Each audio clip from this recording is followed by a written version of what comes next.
Miyerkules.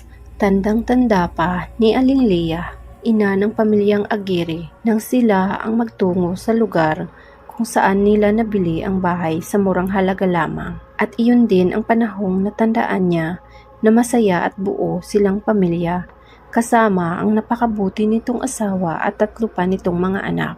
Dahil sa matagal na nangungupahan at sa wakas ay nakita nila ang bahay na medyo luma na.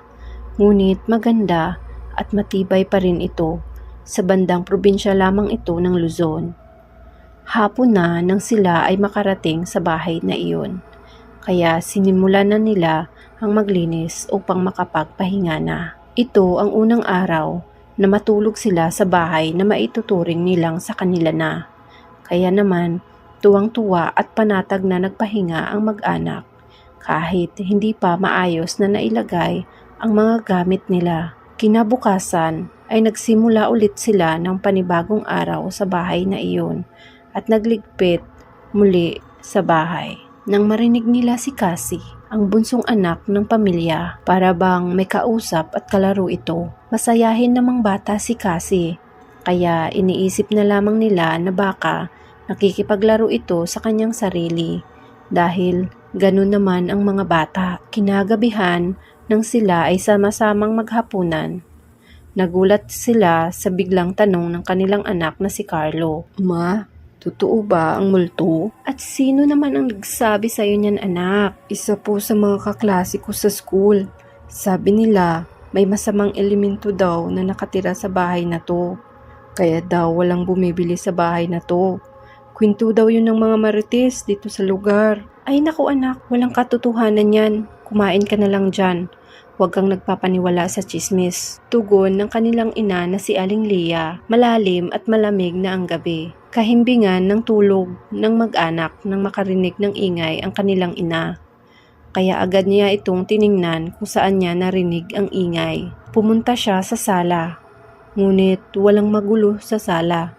Kaya pangalawa niyang pinuntahan ang kusina. Laking gulat niya nang makitang nagkalat ang mga gamit panluto sa kusina, kasama ang mga kutsara at iba pang mga plato. Yung iba pa nga dito ay mga basag na. Agad niya na lamang itong niligpit at bumalik na muli sa silid nilang mag-asawa upang matulog na ulit. Kinabukasan, sinabi niya na lamang sa asawa niyang si Kulas na palitan ang mga lock sa pinto at mukhang nakapasok ang pusa kagabi. Nagtaka naman si Mang Kulas. Kaya agad niyang ikwininto ang kanyang naranasan kagabi. Nagtaka man ang padre de pamilya ay ginawa na lamang niya ang sinabi ng kanyang asawa. Inayos ang mga lock ng pinto, pinalitan ng lock pati ang mga bintana. Lubos siyang nagtataka dahil matibay ang mga pinto at bintana. Hindi ito basta-basta mapapasok, subalit hinayaan niya na lamang ito. Ayaw niyang isipin kung paanong nangyari ang sinabi ng kanyang asawa. Nang matapos ang ginagawa, ay narinig niya ang bunsong anak na si Cassie na nagsasalita at tumatawa itong mag-isa. Dito ka rin pala nakatira? Wala kang kalaro? Ede, tayo na lang ang maglaro. Ha? Bakit naman sila magagalit?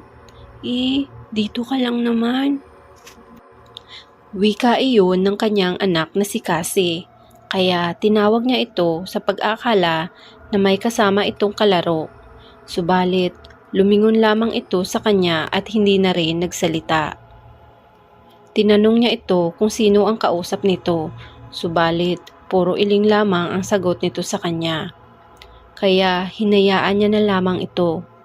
Lumipas ang ilang gabi na palagi silang may naririnig na mga kalampag sa kusina at kung saang-saang bahagi pa ng bahay.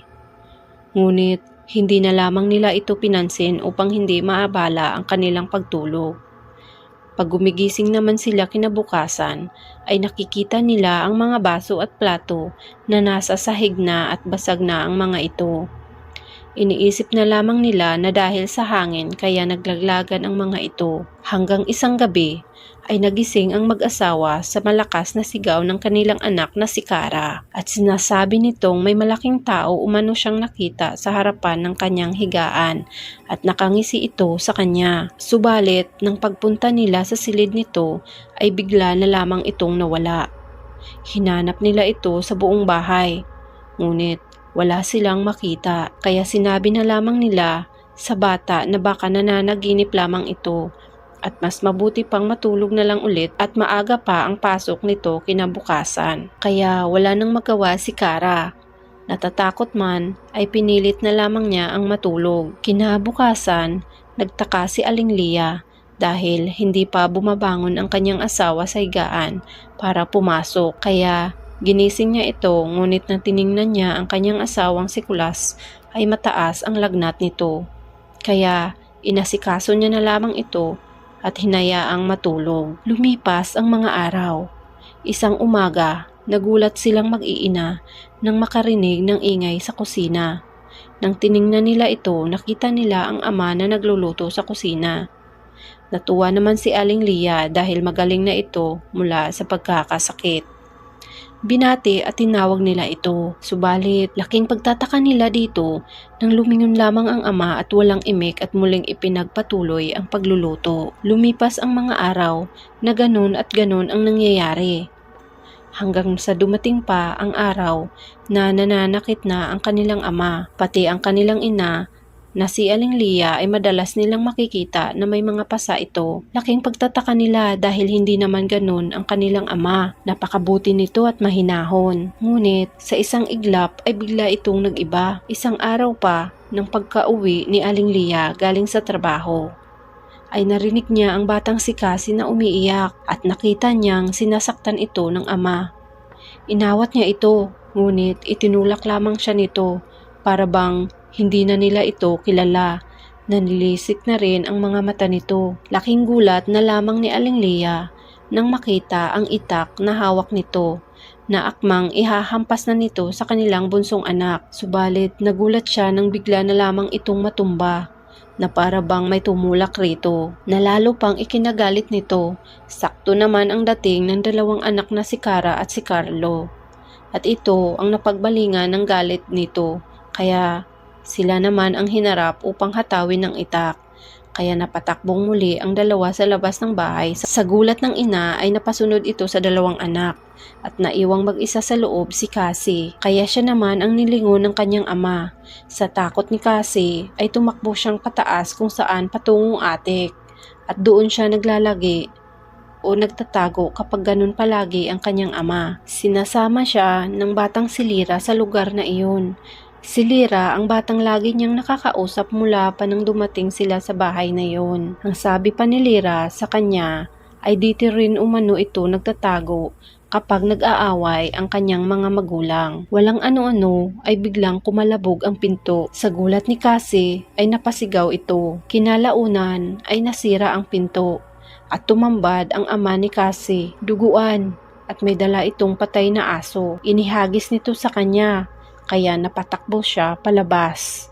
Subalit, nahawakan siya ng kanyang ama na tila hindi na ito nakakakilala pa. Tila nawawalan na ng pag-asa si Cassie nang biglang iamba ng kanyang ama ang itak na dala-dala nito. Ngunit bigla itong makarinig ng putok ng isang baril. Nabitawan siya ng kanyang ama. Agad namang hinuli ng mga pulis ang kanilang ama dahil sa nangyaring yun. Dahil sa pangyayari ay muling hinalungkat ng mga pulis ang lugar, kasama na ang atik sa bahay na yun dahil baka nagdudruga ang ama ng tahanang yun.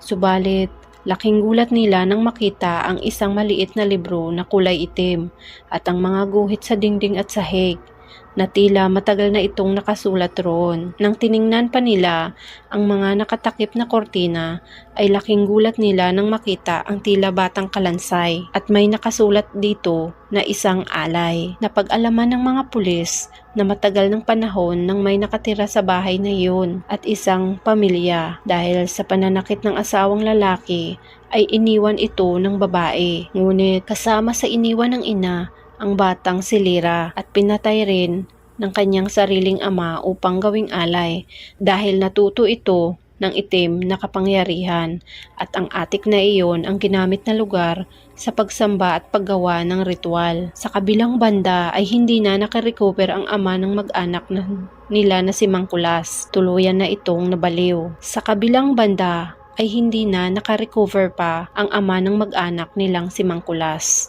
Tuluyan na itong nabaliw. Kaya ipinasira ng mag-anak ang bahay na iyon, kabilang na ang atik. At bago pa nila tuluyang masira, nakita nila ang batang si Lyra na nakangiti at kumakaway sa kanila bilang pamamaalam. Mula sa araw na iyon ay hindi na nagtiwala ang mag-anak sa murang bahay, lalong-lalo na kung may atik ang bahay. Dahil dito nasira ang dating masaya nilang pamilya.